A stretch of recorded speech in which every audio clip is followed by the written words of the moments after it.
right, folks, David Parsons here. This is Nostalgia Trap. I hope you're doing well. I hope you're ready for a very special edition of Nostalgia Trap. My guest today is Professor Allan Cooper. He's a professor of political science at North Carolina Central University. He's written a ton of stuff on a number of really key subjects, particularly for Nostalgia Trap listeners: global capitalism, imperialism, racism, slavery, patriarchy, violence, all sorts of juicy stuff. But I wanted to talk to him today about his latest book, which is called Africa and the Global System of Capital Accumulation. You know, I had a tweet recently about chocolate and how if you eat chocolate, you're connected to some of the most abject cruelty on earth, particularly child slavery. And it keys in directly to this conversation. We actually talk about chocolate and diamonds in addition to like cell phones and cars. And this idea that Africa is a place where the resources that produce these products are extracted. And that process of extraction is something we get into in this program, what that actually means, how kind of middle-class lifestyle obsessions, chocolate, diamonds, cell phones, are connected to those things. And, you know, there was just a Supreme Court decision about that last week. So, you know, this is stuff that I think gets into some of the deepest, darkest questions of capitalism, and certainly into a lot of those contradictions we like to get into on the program. And speaking of Nostalgia Trap over the years, you know, there's a personal connection with this episode as well, because Professor Cooper is Justin's dad, Justin Rogers Cooper, my very good friend and frequent co-host on this show. And just, it's such a trip, honestly, to talk to Justin's dad, Professor Allan Cooper, on this episode, because you can really feel the intellectual exchange of ideas that's happened over generations here. So this was really, really fun. I'm so glad that I got to talk to Allan on the show. I hope you enjoy our conversation. It goes to places that I think, you know, I honestly try to take Nostalgia Trap to, which is some of the more difficult, personal, intimate connections to this thing we call global capitalism. You know, we're all people who, I think if you're listening to this show, you might be keyed into thinking about, you know, capitalism and anti-capitalism and what that really means. But how those things connect to our lives in often really personal ways is something that I think is part of the equation too. So I thank Professor Cooper for coming on the program and speaking with me. There are some really fun stories in this conversation. So I hope you enjoy this. There's lots more Nostalgia Trap stuff out there. If you like our program, please drop by our Patreon page and think about subscribing and supporting us. We really appreciate it. You can do it at patreon.com/nostalgiatrap. You'll get access to, actually at this point, hundreds of bonus episodes, interviews with all sorts of people, but also access to Nom TV, which is my latest creation, a video lecture series on the entire story of the Vietnam War, which you can access at patreon.com/nostalgiatrap. And I'm putting up new episodes of that all summer and really enjoying doing that. All right, let's get to this conversation. Here is my talk with Professor Allan Cooper. All right, Professor Allan Cooper, great to see you. We've talked a lot about you on and off the program, and there's a lot of different directions that we could go in talking to you. But I think, you know, in reading through the first chapter of your latest one of your latest books, I think that might be a good way to start, because it's called Africa and the Global System of Capital Accumulation, and I think it reflects, you know, a sort of global concern of yours that seems like a through line in all of your work. But I wonder why this book at this moment, and maybe that's an NPR sort of start, but why Africa and the global system of capital accumulation right now? Good question. I think there is a sense, I think, among a lot of scholars and non-scholars that we are in a particular phase where there's a transition underway, and nobody knows exactly, what's creating that transformation or where it's going. But when you're looking at any system, and in this case, the global economy. The system is only really as strong as its weakest links. And so if you look at the weakest link, the contradictions seem to be more apparent. And so if you really want to understand how the global economic system or political system, for that matter, works, Africa is a really good place to explore those kind of questions. And so in this particular book, the idea was to bring together a number of scholars on Africa, but in particular, people who are specifically studying Africa's role in that global economy, and to analyze what some of these changes are from an African point of view. And I think at the end of the day, some of those weaknesses and contradictions in the global system get exposed by just looking at these case studies from African economies. Well, I mean, it just seems like one thing you're trying to address on the big picture is sort of like Africa's place in, I don't know, almost the economic imagination, if that makes any sense. It's sort of like this place that has a lot of projection just in Western culture, that from that perspective. But the economic part of it has to do with this idea of primitive accumulation. That's an idea that I wish you could explain a little bit, because looking at it, it's just like it's like the story, capitalism or something like that. But I wonder what is meant by primitive accumulation, because it seems like the way I understand it is sort of like, where does it all come from? Where did it all start? Yes. So in Adam Smith, yeah, and Karl Marx, they both reference that capitalism as a system is really about how you organize money and value. But it takes money and value to make capitalism work. And so the question of, well, how did the capitalists accumulate capital to begin with? Mm-hmm. Neither one of them wanted to talk about it. And so they just make a reference that primitive accumulation pre-stages capitalism, but they don't want to talk about it. And again, there's probably good reasons why both would want to ignore it. Adam Smith wanted to be able to say, well, this is how capitalism can be a liberating force in the history of humanity, and giving people property and control over that property and making them kings is a good thing. Marx is saying, well, no, capitalism actually works. You can't have capitalism without exploitation, and the whole profit motive depends on exploitation. And so let's key in on that. Well, if you key in on that, then you have to ignore, well, where did that money come from to begin with? In other words, the system has always used primitive accumulation, and both the leading theories of capitalism and anti-capitalism don't want to talk about it. And so what this book is doing, and again, we're not the first to make this argument, is that primitive accumulation has always been and continues to be an essential, integral part of capitalism itself. There are areas of capital accumulation that require slavery or levels of exploitation that are as dehumanizing as you can get. But part of that process means taking human beings who are otherwise self-sufficient and very happy with their lives in many ways, and robbing them of everything they have and forcing them into a wage economy. So they have to go out and buy their food and other essentials of life rather than producing them at home. And so the state has to intervene to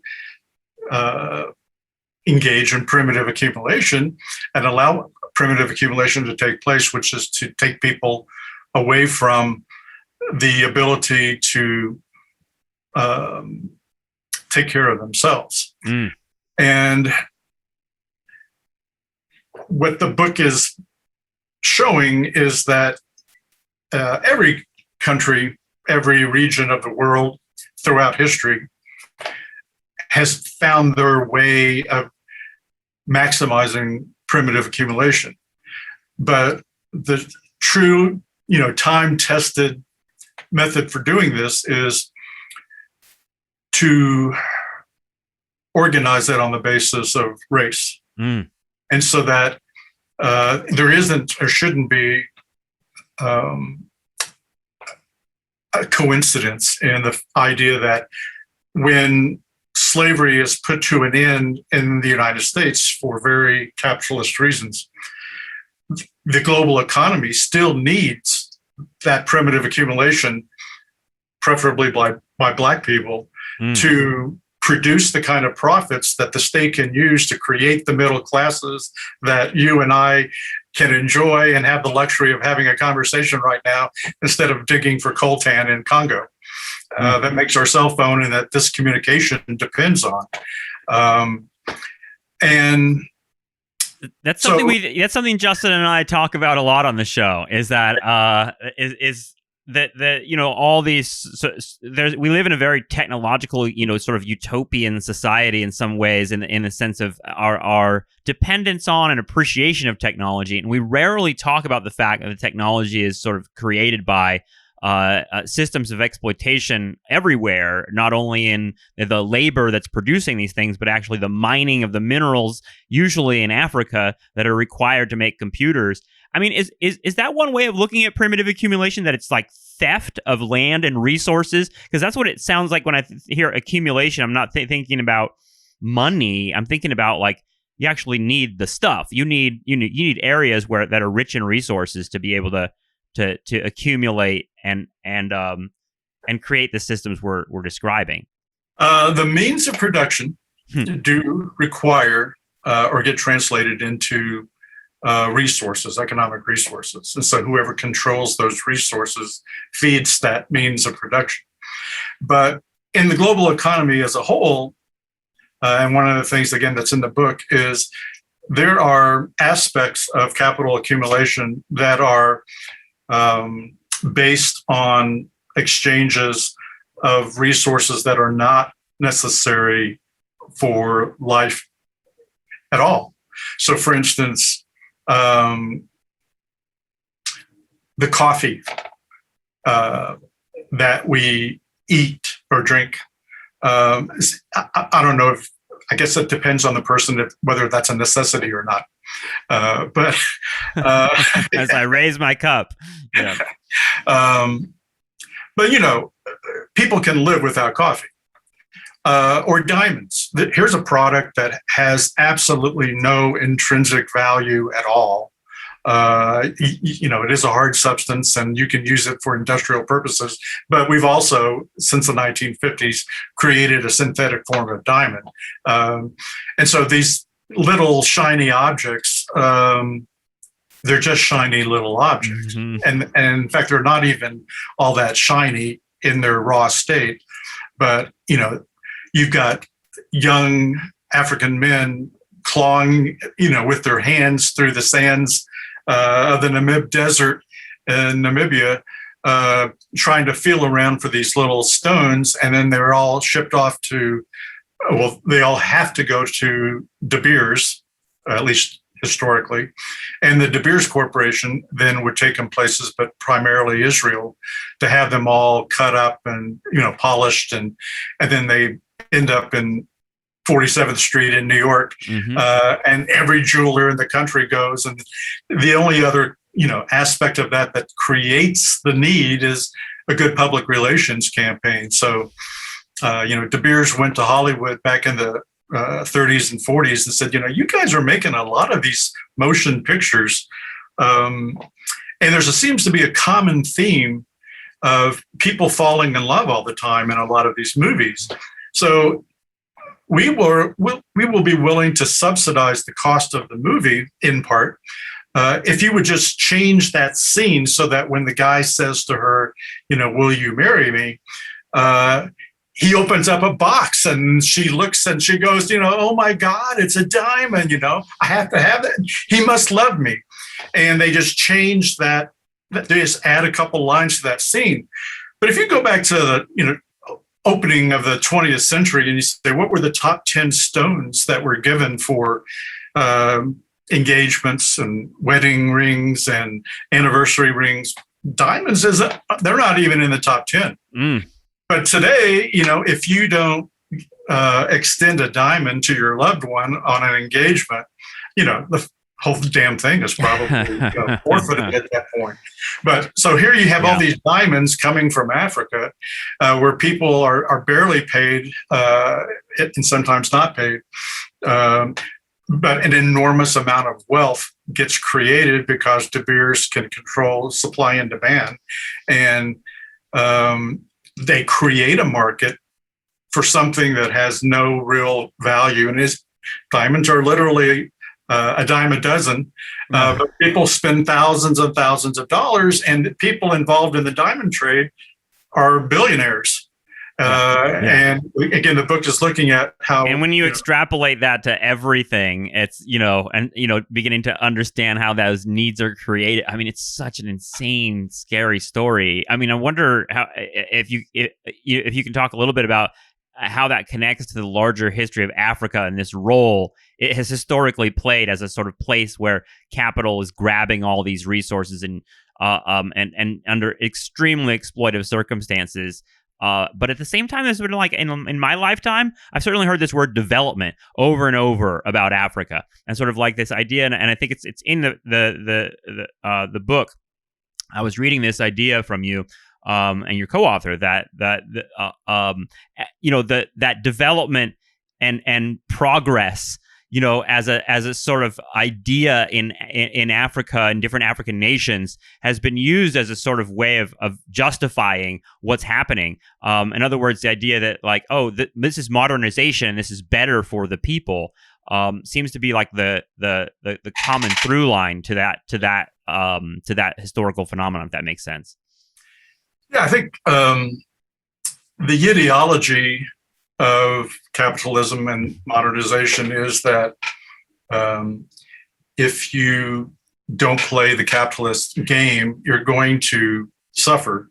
And the people who play it well will live a more comfortable life. And so all of us get locked into this idea that if we want to have a comfortable life, we got to have a good job. And if you want a good job, you better get a good education. And if you want a good education, you probably have to nowadays go into debt. And then you're going to spend the rest of your life paying off that debt. And in the meantime, we look at Africa and go, those suckers are so poor. But what do you expect? They don't go to college. They don't have good jobs. These are people who are still doing things the way they've always done them, in large part. And they shoot themselves in the foot every day of their life. And so isn't that too bad that they just don't accept our modernization values and they don't see the world the way we do, when the reality is they're doing the hard work that makes profit possible in the rest of the world. And our society can have a middle class and can have people go to college and get these good jobs where you get to administer other people, because we are subjecting Black people in general, but especially in this case, Africans, to a process of exploitation that renders them poor. So you can't have wealth you can't create wealth without creating poverty. And so they go hand in hand, except and then we point to the Africans and say, well, if only they just thought differently, if only they would just organize themselves differently, when the reality is none of us really have a choice of much of a choice about how we organize our lives. You and I might have known that we had to go to college because that's how the system works. But the system gave us the opportunity to go to college. And those are not opportunities that are as widespread in Africa, where primitive accumulation is structured by the state, which is empowered by the United States. So in other words, all the countries that engage in the highest levels of primitive accumulation are allies of the United States. And so if you say, well, where is income inequality in the world at its greatest extent? Where are the rich so rich compared to the poor, and that there's just not a whole lot in between? And the top countries are South Africa, Namibia, Botswana, countries that are democratic, not your traditional, in the American Western perspective, violent places. There's a lot of political stability, and they all mine diamonds and gold. Right. Or right. the billionaires that sit in New York City controlling this entire industry, and the largest one of which is tied to the Democratic Party. And the next one on a global scale is a close friend and agent for Vladimir Putin, who has an alliance, a business relationship with Jared Kushner. And so the whole Trump-Putin business connection that's off to the side that nobody really wants to talk about in American politics is there, and it's generating, billions of dollars for Putin, and versus an American who is generating billions from the diamond industry in Southern Africa. But then everybody looks at Africa and goes, yeah, they're so poor over there. That's a shame. Isn't it? I mean, when I hear that, it parallels the way that I even hear almost like the Daniel Patrick Moynihan like culture of poverty in America, the sort of like ghettoization, and thinking of like, well, the black people who live in the inner cities that are sort of struggling with poverty. I mean, that's a result of their own sort of like cultural proclivities, and they like to throw dice and go to the racetrack and be in gangs. In other words, there's this sort of idea that like it's their fault, and ignoring the systems of exploitation that have made it impossible for them to survive any other way. It seems like those parallels are going on like on the global, if that makes sense. That connection is there. That draws me back to a point earlier that I didn't probably finish very well, which was the end of slavery in the United States was the beginning of colonization by Europe of Africa, because the general global system needs primitive accumulation. And so if the United States is going to say, well, we're going to restructure how we do primitive accumulation, mainly because the South is growing in political power because of the wealth that's being created over sugar and cotton and these other tobacco and so forth. And the South is going to, at some point, become more wealthy than the North. And we can't accept that. So we have to pull the plug on the ability of the Southern elite to become so rich and powerful like the Northern elite. And so we're going to eliminate slavery. And so then all of our European trading partners are saying, well, how the hell are we going to be part of a system that generates enormous wealth for us if you're going to pull the plug on primitive accumulation in the South? And the answer is we got to start building ships and go down to Africa and colonize Africa and keep the system going. We're going to transfer primitive accumulation from blacks in the South to blacks in Africa. And then when the United States looks around and says, after World War II, the only thing that's in our way of being the imminent global power in the world is that our so-called European allies have access to primitive accumulation in Africa. So we're going to create a Cold War that says we have to liberate African labor and turn it into wage labor, which means we're going to do to Europe's relationship to Africa what we did to the South. We're going to pull the plug on how that primitive accumulation takes place. Now, the reality is the people in control of primitive accumulation in New York City, it was a hostile takeover. but we call it decolonization. Right. Yeah.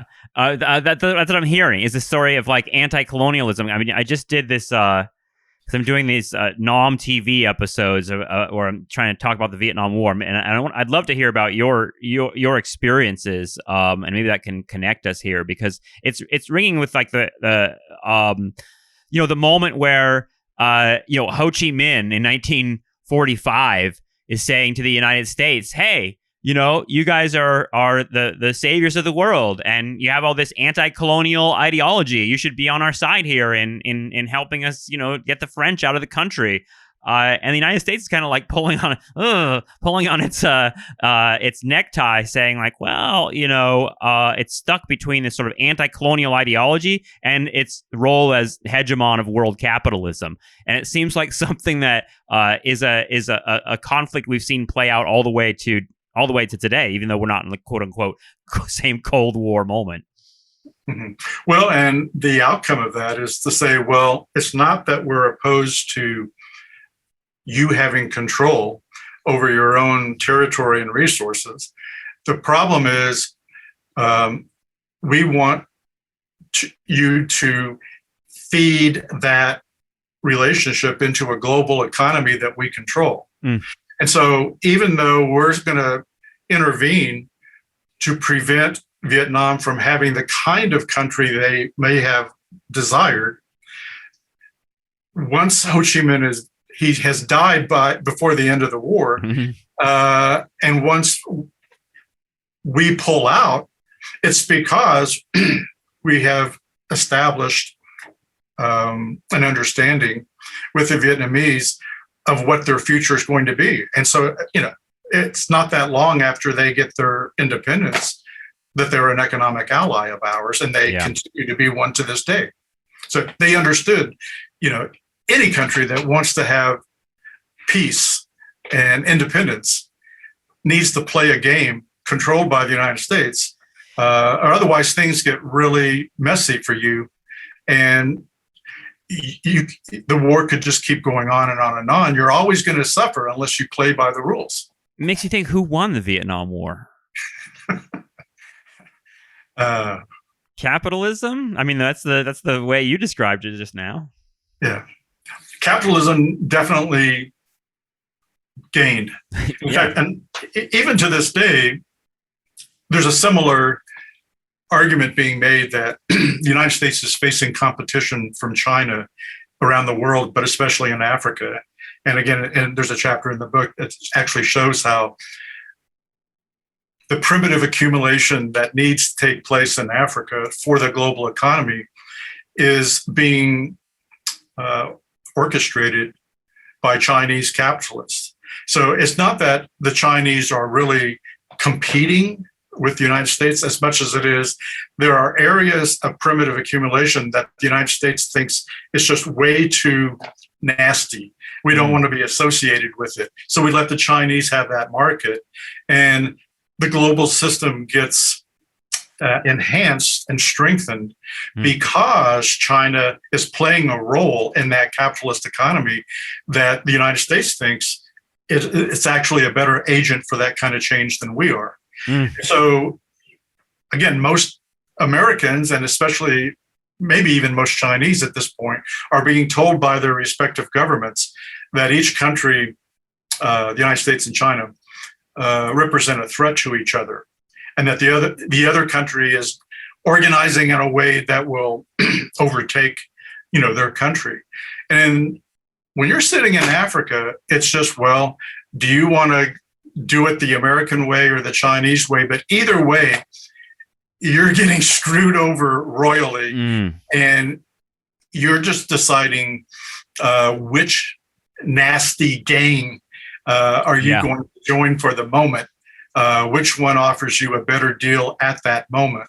But going your own way, that is not on the table. Yeah, I mean, that actually reminds me of Ho Chi Minh trying to explain this to the Vietnamese people. Like, look, it's not up to us. There are big gangster powers here that are going to determine this, and we're going to fight over which gangster power and what we're going to go with and what conditions we're going to be able to wrest from them.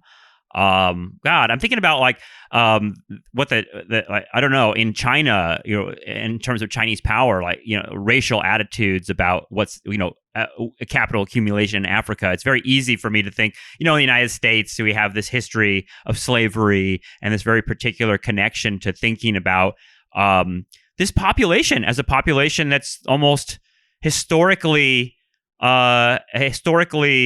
doomed to be drawn from in this like vampiric way by capital.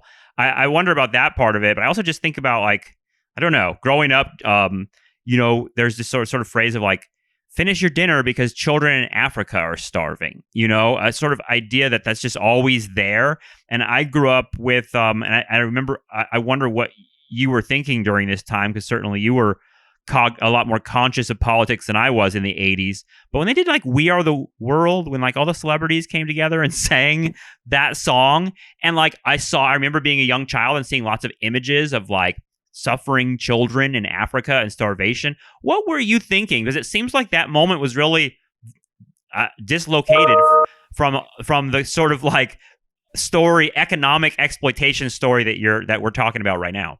No, I'm an old man now, I'm almost 70. So I've seen liberalism change and evolve over the decades, but that's, where that's coming from is, how do you react to liberal guilt? Mm. And the answer is, well, let's make a charitable contribution, write it off on our taxes. But the way the system is designed is that when that money goes into Africa, it's in the form of a payment to the leaders who are engaged in that primitive accumulation on behalf of Western powers. And so they pocket it. Mm. Very little of that money ever gets to actual people. Now, there are non-governmental organizations that say, well, we're only going to give money to the poor people. We're going to sidestep the government. But, then people end up with currency with nowhere to go with it other than to those capitalist enterprises controlled by the same government officials that you're trying to avoid, because they own the car dealerships, they own the banks, they own, the local economy.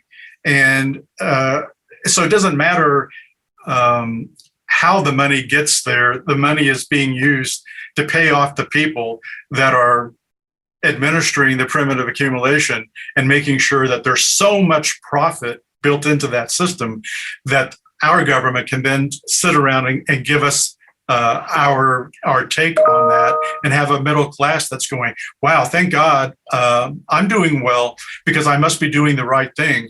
And I'm going to make more contributions to my favorite charity to help those poor Africans who are going to turn right around and give their money to their government that gives them, opens up their bank account in the Grand Cayman Islands next to our elites' bank accounts, and nobody's paying taxes here that are in that economic class, right? And the system keeps going on.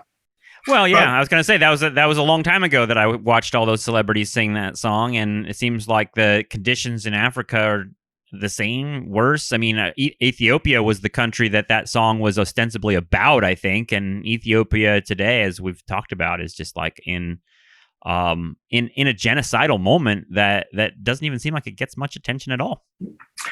No, and that's going back to even coltan in the Congo. Mm-hmm. Again, the whole reason that your listeners are listening to the podcast is because they have an electronic device, which the circuit board is made out of that coltan, which is mined by enslaved children primarily. And those kind of economic operations are completely divorced from things like COVID-19. It's like, well, how many millions of Americans lost their jobs? But the system never slowed down in the Congo to get this coltan and take it to China, where Chinese women are exploited to convert that coltan into a circuit board and put together the iPhone that's going to sell in the United States for $700 or more, when the phone itself is probably costing $20 to make. And the African, all they get is a free meal that day out of the whole thing. And then we turn around and say, look at that. Isn't that horrible that there's all that poverty in Africa? But it's like, well, okay, if you want to play the liberal guilt trip the other way to say, hey, I have an idea. Why don't we pay them? And it's like, okay, well, now will you buy that same iPhone if it's going to cost you $10,000? Would that change your lifestyle? If the middle class wouldn't exist, right? I mean, what part of what we're talking about here, it seems like, is the middle class is this really, really critical sort of population, because they've been brought in and implicated into things that used to be just like, feudal, like, kings and, very, very concentrated elites. But instead there's like the elites leaked out enough of their lifestyle to a population that now associates that itself with progress. I mean, there are a lot of people who still hold up the phone and be like, can you believe we live in this time? Like, we're still very much amazed by the phone, and even like unemployed people. In other words, it's weird that like this idea of progress we associate with growth and economy, jobs and things like that. It can be reduced to just the product itself. Like, the product itself is the progress. And that's so disconnected from everything you're describing here. It's pretty horrifying, because then we scratch our heads of like, why is all this happening? Why is the world so fucked up? But the thing is, you can't even go to the grocery store and you get in the checkout lane without seeing all the candy bars.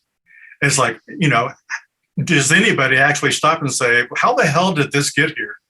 How did that candy bar get here? And it's like, all the chocolate in all those candy bars is being mined or being harvested through slave labor in Cote d'Ivoire, in the Ivory Coast in West Africa.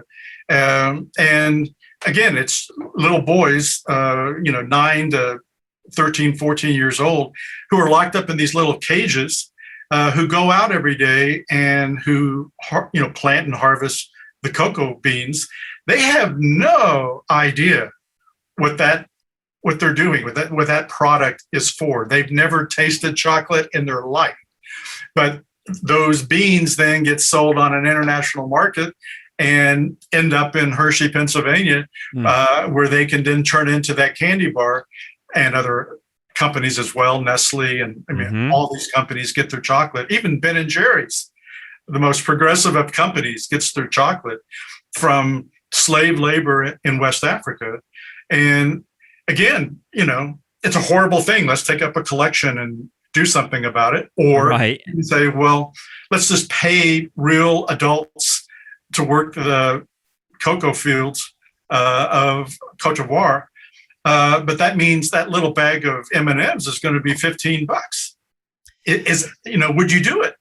That's weird, because there is this whole industry, if you go to Whole Foods, the candy bars have little sort of labels they've smacked on the front that say, slave free, or, fair trade, or, in other words, there's almost like this sort of thing that you can like buy your way out of the implication that we're talking about here.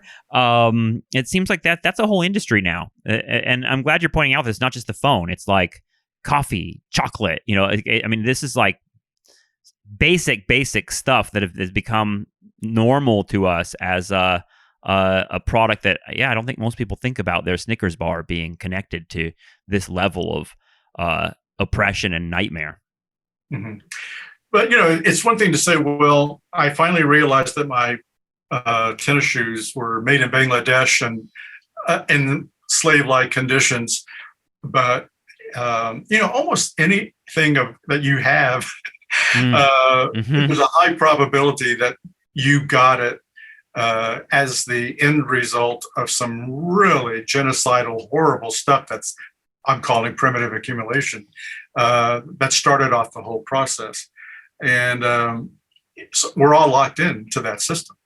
But you can buy. There's almost like a feeling that you can buy a product that is not. And there's a market for that. It's really interesting to me that there's a feeling that people do know this. They understand. Oh shit, my sneakers and my clothes. And I actually have my students. I teach a public speaking class, and they have to take on subjects that they care about. And one of the subjects that comes up a lot is fast fashion, the cheap clothing, and they're talking about this stuff. But their solutions are all consumer oriented. They're very much like, there's not a lot of students that have made that leap to be like, we got to smash capitalism. They're more kind of like, you shouldn't buy these clothes. You should buy other ones. And that seems like that's been a solution for a while. Yeah. I remember when I one time was in China and I went to a factory, and, there would be these stacks of, in this case, it was underwear, women's underwear, and these teenagers, but otherwise the older ones were still women, were just putting labels in the underwear, but they had a whole separate stack of the labels. So, one of the labels might say Hanes, but then the next label had another company name on it, and another one, and another one, and another one. And so you say, well, hey, I found out that, this one company is investing in something that sounds horrible, so I'm not going to buy their product. I'm just going to buy a competing product has a different label on it. It's like, yeah. For me, at least, a lot of my first entry into trying to track down who owns which company and product and so forth, was looking at fish, and it's just the fish products that you buy. The source of origin can be just the source that's listed on the product. It's just where the label was made, not where the product itself came from. Oh my God, yeah. So we play that game as well. It's like, well, my jeans say made in the USA, but it's really, no, the label was made in the USA. There's so many. That's what I assume always with this sort of like wave of products that advertise how good they are, and one way or the other. It's I'm thinking about that a lot with sort of like the different loopholes and an asterisk and a little fine print that it's like it still seems like it's the same system that's producing this stuff ultimately. Allan, I wanted to ask you about before we go here. I wanted to ask you a little bit about your experience with like the anti-war movement in the 1960s and 70s in the Vietnam War, because it's a subject obviously I think about a lot. But you're of the age of a lot of the people that I talked to on this show, which is that the age of people that like one way or the other sort of had to come to terms with the Vietnam War in their life. What was that like for you? At what age were you sort of aware that Vietnam was something that was coming, or coming for you, or coming for the world? When did it enter your consciousness? Yeah, well,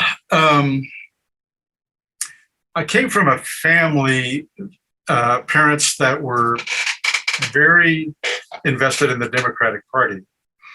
And so the idea that the Democrats would be doing something immoral and wrong was a difficult thing to imagine. But I had a brother who was 5 years older and who was not a good student. He was very popular, very athletic, but he was draftable. And so he had to go to college, and he had to, find a way to pass, which might include getting other people to help him out in all kinds of ways. But there was this kind of, even when I was in middle school, there was the conversation at home was, is my older brother going to die in Vietnam? And there was a student deferment possible, but that was also going to be challenging for someone like him. And so that's the way it was, filtering into my life. Was the immediate threat was my brother was going to get killed. And then by the time I was maybe in the 10th or 11th grade, my mom said, get in the car. We have to run some errands. And I said, like, where are we going? And she said, well, I have a meeting with the pediatrician.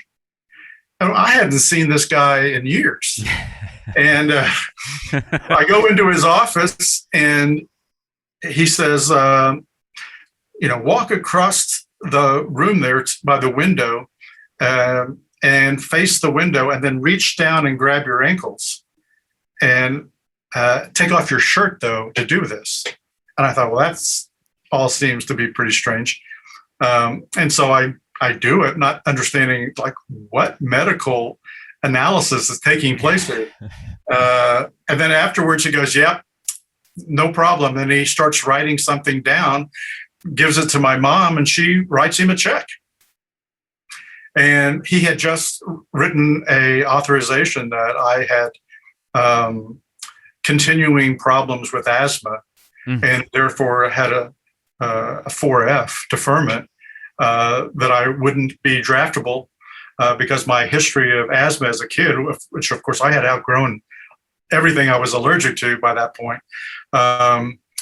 He thought that somehow by me bending over and grabbing my ankles, he could see something with my ribs, I guess, that would suggest to him that he had given an analysis, a professional analysis, and bought me out of having to go to Vietnam. But the thing was, in a a white middle class suburban life that I had growing up, there were always these other backstories to what was happening in Vietnam. That, in other words, people on my street didn't have to worry about going because we could go to a doctor and pay them off. And I'm sure this guy has been long dead by now. So I'm not... Makes me want a dissertation on like all the doctors that sort of like were the underground railroad of getting people out of Vietnam. I imagine business was good back then. Yeah. Seriously, I mean, I think that there's a lot of opportunities to make a lot of money, and whether like your own position about the war seemed like it might be irrelevant in that position. Well, and then just watching the news on the three networks that had it back then. Here's some white reporter who's crouching in front of a group of soldiers who are, trying to look through the forest to see if there's an enemy on the other side. But everybody in the screen seems to be African American. And I'm thinking, why didn't they go to the doctor and pay him off to, say they had asthma? Right. Or I guess Trump said, he had flat feet or something. Yeah. So, I mean, there were, it wasn't just a war in Vietnam that was being waged. It was, we were engaged in a form of population control here at home as well. Of course, they got rid of the student deferment right after that. So yeah, right. I mean, at some point that was a story, right? The sort of idea that there was that there were inequalities in the way that the draft was being operated, and they went to the lottery and all that sort of stuff. At what point are you sort of connecting these things like the civil rights movement and the Vietnam War and moving beyond just thinking about it as your brothers in your own danger? At what point is it sort of like connecting to a political outlook? Because it does seem like there are a lot of people who tell this story of like, well, it was hard to get away from that Democratic Party liberalism that had been really drilled into us as an important part of our family. I mean, people had pictures of FDR on the wall in this era. I wonder what's the breaking point for you, if there is one that's identifiable. Well, I mean, on the one hand, when Humphrey lost to Nixon, then I could say, well, now it's a lot easier for me to be against the war because I can still be a liberal and a Democrat. On the other hand, here was a crisis in the country that was it was a crisis because nobody wanted to accept that the United States was an imperial power and was doing unconscionable things around the world to control that world. But it was also employing race at any number of levels. And so, for me, it was like, it's really hard to disassociate these two things. So as a teenager growing up, I, was trying to clear in my own head, how do I justify being an American when the country is an imperialistic and racist? And how do you really disassemble those things? And so that's actually what led me to get interested in South Africa and Southern Africa, was here's another place in the world that integrates capitalism and imperialism and colonialism and racism. And is there anything to learn from how it gets experienced in Africa that might teach me something about how to confront these issues in the United States? And so, oddly enough, when people do ask me how I got interested in African politics or something, it's, it goes back to those days of, the Vietnam War, and realizing that the country that I'm pledging the allegiance to every day in Oklahoma public school system, which made me, sit out in the hallway every morning because I didn't know if I was Christian, and they didn't want anybody in the classroom to engage in the required morning prayer if they weren't a Christian. And so it gave me a chance to get to know all the Jews in the school, even in a place like Oklahoma. Who would have known that there were a dozen Jews at the school? But we all got to know each other in the hallway every morning. But all these issues are coming together. What an amazing hallway community of outcasts. That's great. I love that idea. It reminds me, I found myself at a youth group. I didn't really go to church all that much, but I went to youth groups and stuff every once in a while. They had us all stand up at the end of one of our youth group sessions, and they said, okay, everyone who wants to accept Jesus into your heart, sit down. And I had in my head that I absolutely was not ready for this. So I was 13 years old. The whole room sat down, and I was the only person standing up. And I was taken aside, for like extra counseling. But to me, it's just it's brutal sort of like logic of separating people. And yeah, it did make me think I was totally different from everybody else. Well, and that's here it is, 50, 60 years later. I'm still looking at how we create difference right. amongst our own communities in ways where we have to have that other for any number of reasons, but especially for different kinds of exploitation. Yeah, I mean, we've been talking about Africa in this conversation, but it seems like the Biden administration is gearing up to other China in the same way that we did with the Soviet Union, as sort of like this big, competitive group of. I mean, Justin, I should mention your son, Justin Rogers Cooper, who's a big contributor to our show and one of my good friends. He sends me these comments from the New York Times all the time. There's a lot of people saying wait a second. Why are we acting like China and the Chinese people are these aliens that are so different from us when they're just trying to have a job and survive this world in the same way the rest of us are? But it seems like that's not what the political system wants. The political system needs the difference, and Africa has served as such a distinct, horrifying purpose for the elites of the world. It's something that is just endlessly disturbing to me. I don't know what to do about it. I mean, it's like a powerless feeling. But yeah, you give us a lot to think about, Allan. Yeah, well, I don't necessarily have any good answers to some of these things, but I do still, after all these years, think that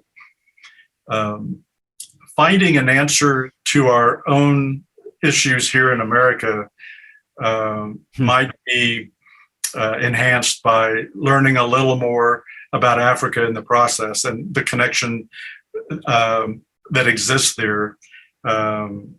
So, on your worst day in America,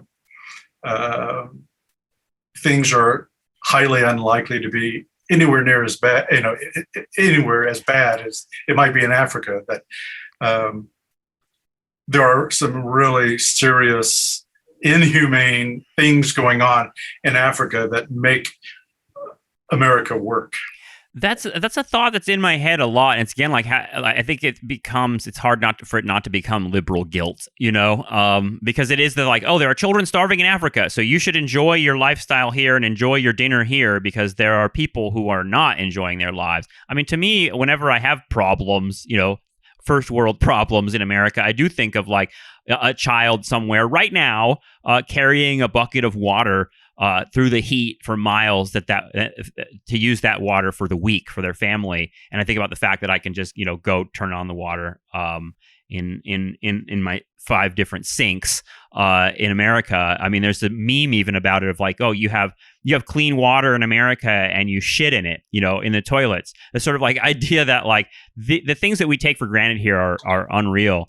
I wonder, before we go, I wanted to ask you one last question, which is sort of like, how did you sort of take all these ideas and sort of move towards being an academic? In other words, like, why was that your direction in life? Because you talked about your brother sort of like, well, he was an athlete, he was popular, he wasn't headed towards college, but college was something that he needed to get a. By the way, complete that story. Did he get drafted? and then why did you head towards college? His grades were always so vulnerable. Yeah. That he ended up joining the National Guard. Mm-hmm. Again, it's more of the George W. Bush route. And so even when he graduated from college, the war was still going on. But he was in the National Guard. And back in those, the National Guard just never played that strategic of a role in military until George W. Bush became president and wanted to convince everybody that his National Guard experience was really of value. So he started using the National Guard to send troops to Iraq. And all of a sudden, all these people are, hey, I'm in the National Guard. What are you talking about? Why are you putting me in combat? But yeah, that's right. But so that was his way out, was the National Guard. Yeah. So he has these stories of going to the base on weekends and going to the commander's residence.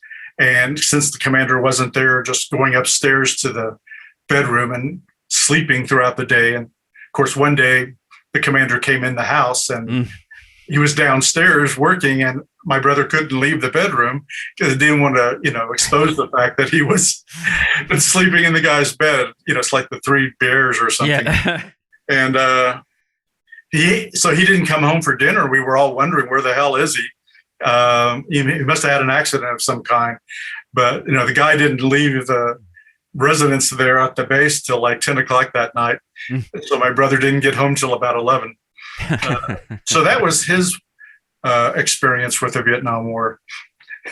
Yeah. My dad joined the Marine Reserves. In a way, because they weren't sending the reserves, and the idea was, I won't be sent to Vietnam, and he still feels guilty about that. He thinks of it almost as draft dodging or something like that, which is really interesting. But one of the things he tells me is that they did training exercises about protests more than Vietnam.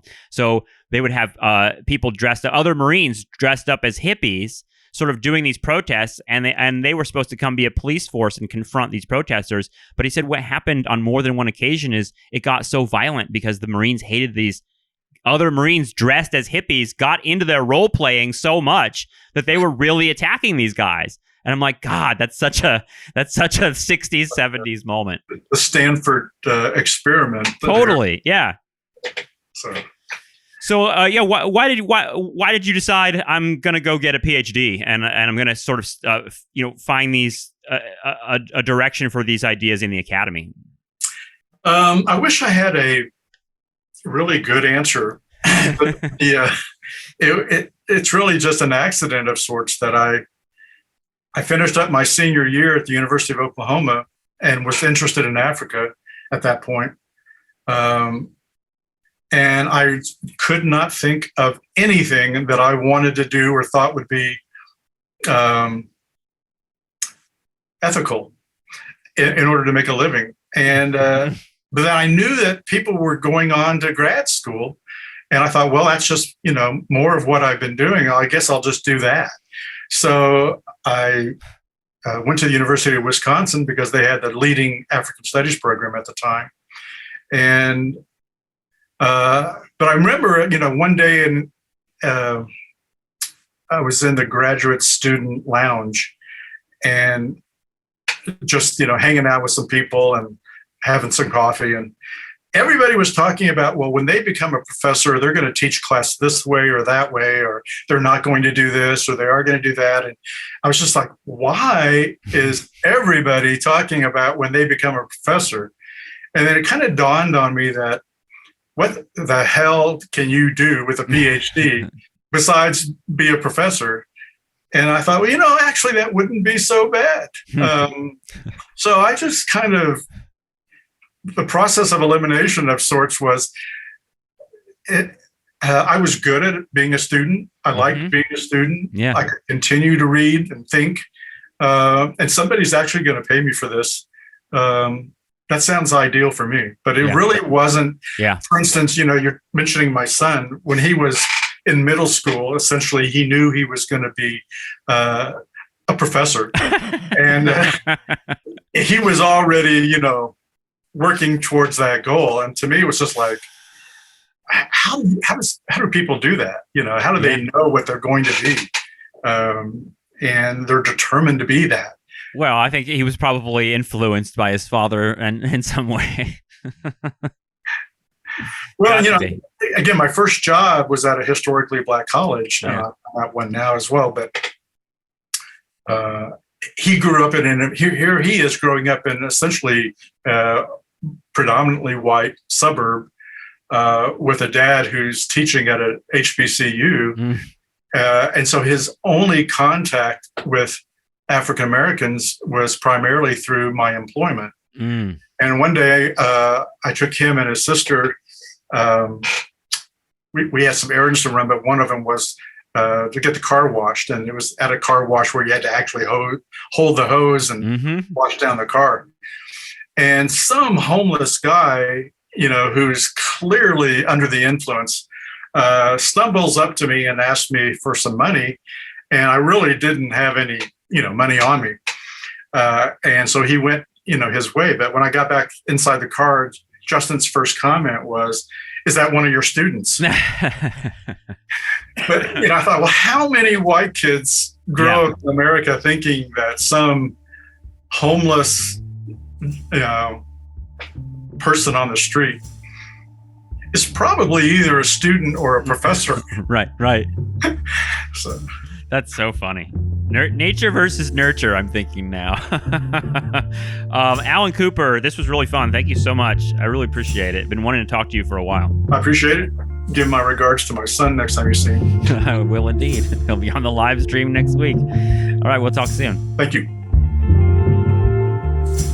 All right, I think that is going to do it today. I want to give a big thank you to my guest, Professor Allan Cooper. It was so much fun to actually sit down and have a Nostalgia Trap-esque conversation about his work, because every time I've encountered Allan over the years, usually with Justin, I'm always, wanting to hear more and wishing we could sit and talk. So to have an hour to sit with Allan Cooper is a definite treat for me, and I hope you enjoyed that. Like I said, you can find lots more Nostalgia Trap stuff all over the place. NostalgiaTrap.com is our clearinghouse. All of our stuff is on there. But if you want to support our show and get access to our bonus stuff, including Nom TV, my video lecture series on the Vietnam War, you can do that at patreon.com/nostalgiatrap. Really appreciate it. Thanks so much. We'll talk to you very soon. Take care. Bye-bye.